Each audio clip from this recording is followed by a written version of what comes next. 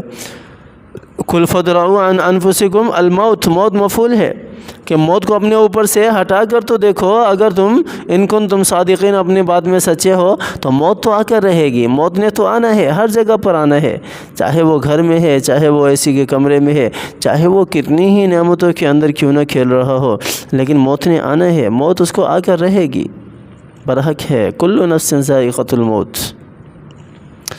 اللہ تعالیٰ ہمیں قرآن کی سمجھ عطا فرمائے، اللہ تعالیٰ آخرت کی تیاری کرنے کی توفیق عطا فرمائے۔ اللہ تعالیٰ کی ذات قرآن کو سمجھنے اور اس کی تلاوت کرنے کی توفیق عطا فرمائے۔ اللہ تعالیٰ قرآن کو ہمارے لیے حجت بنائے۔ اللہ تعالیٰ آخرت کی تیاری کرنے کی توفیق عطا فرمائے۔ دعا کیا کریں بھی، رمضان کا مہینہ ہے، سب کے لیے، اپنے دوست احباب کے لیے بھی، ہمیں بھی اپنی دعاؤں میں یاد رکھا کریں۔ اللہ تعالیٰ صحت یابی والی زندگی دے، عافیت والی زندگی دے، ایمان والی زندگی دے۔ میرے بچوں کو، میرے پیاروں کو بھی اللہ تعالیٰ عافیت والی زندگی دے، صحت یابی والی زندگی دے۔ ہر قسم کی پریشانی سے، ہر قسم کے شرور سے، فتنوں سے اللہ کی ذات میری بھی اور میرے پیاروں کی بھی اور آپ کی بھی حفاظت فرمائے۔ آمین ثم آمین۔ وآخر دعوانا ان الحمد للہ رب العالمین۔